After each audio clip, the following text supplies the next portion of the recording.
tayong EcoSports na i-diagnose. Ayan. Ito sa Dumagin. So meron po tayong check engine. Yung makina niya. Ayan. 1.5. Yung makina niya, ang engine natin na EcoSports 2017 model. So dito naman tayo sa loob. So yun po yung scanner ko. So sabi ni sir, nag-check engine daw. So start natin para malaman natin. Ayan guys. Ayan. Kung hindi ba nawawala itong check engine, so meron talaga engine light. So ito, i-diagnose ko kung ano yung meron dito.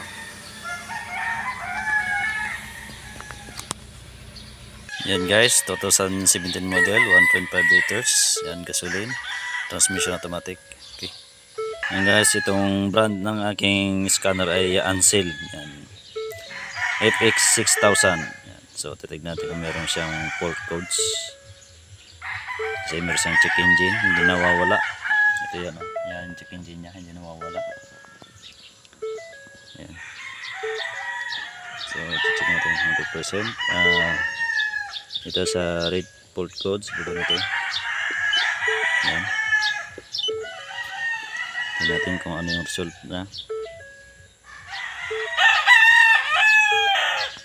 So ito po, nakita po tayo yung U300 control module, output power open circuit. And ito P0172 turret system bank 1. So ang ibig sabihin nito, ang ating oxygen sensor. Ayan, rate system bank 1. Ayan. Ito yung tinuturo niya. Nandito po yun. Yung bank 1. So ito po yun. Ayan, ito po yung bank 1 niya. Ito po yung bank 2. So ito yung oxygen sensor niya. So titignan natin ito sa rates na yun. Kaya minsan medyo palyar, hindi siya balance ang ating kanyang fuel rates sa ating engine, kaya minsan nag-vibrate. Yan, kasi siya ang nakabalance ng fuel mixture sa ating sasakyan. Ang nababasa na dito sa ating oxygen sensor. Yan, kasi nandito yung module natin. Ayan. Update po kayo mamaya. Tanggal ko natin yung oxygen sensor. So iti-test natin kung okay po siya guys. So ikon natin ng continuity. Ayan, ibig sabihin okay siya. Tingnan natin sa milliohms niya. Ayan.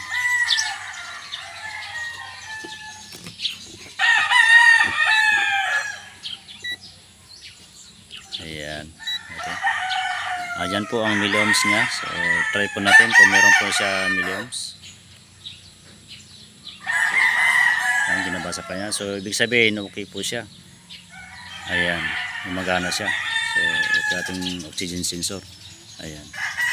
So ito na po sa 1, 2, 3. Tingnan natin siya kung grounded siya sa 1 and 3. Ayan, so okay siya, wala po siyang kuhan kanina 1 and 2, okay siya. Ito sa 1 and 3, kung merong grounded po yan, ibig sabihin ng milliamps niyan, hindi po pasado ang ating oxygen sensor. So okay. So ayan guys, sa 4 naman, ginakabit ko na sa kapor. So okay siya, wala namang problema. Ayan. So okay. Ito yung isa kanina, ito ang kakuan niya yan, kasunod yan 1 and 2, yan yung output kag input, yung sa continuity natin, tapos sa milliohms. So okay siya.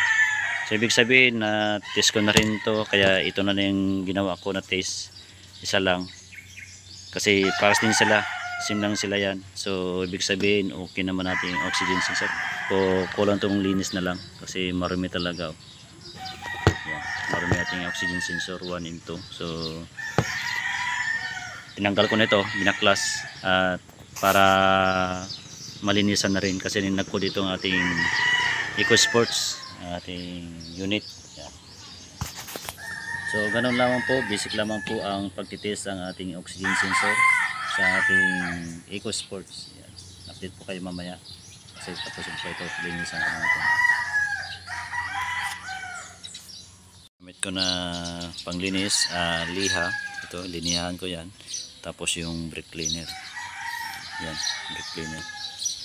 So, dali lang po yan. Yan, basic lang po yan. Spray na natin yan. Ganyan.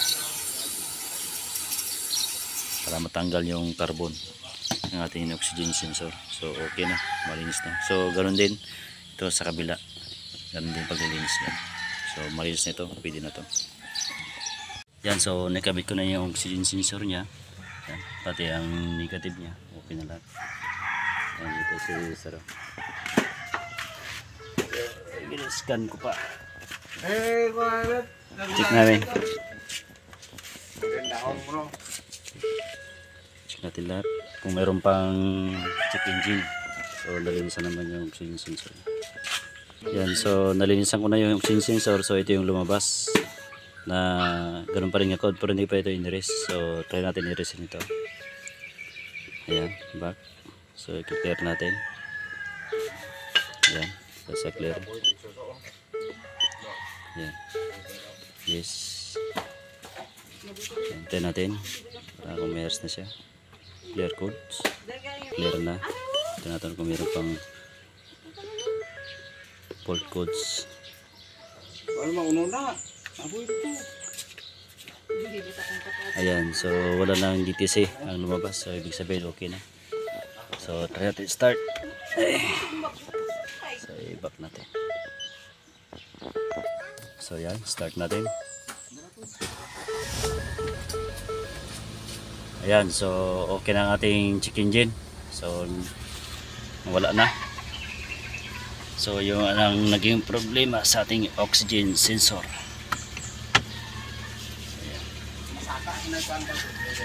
So yun lang ang ating oxygen sensor ang problema. Ayan, so gumanda yung RPM nya.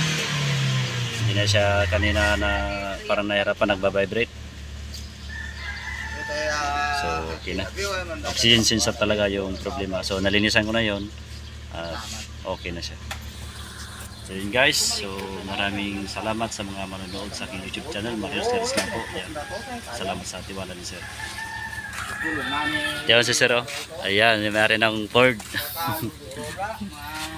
Okay na.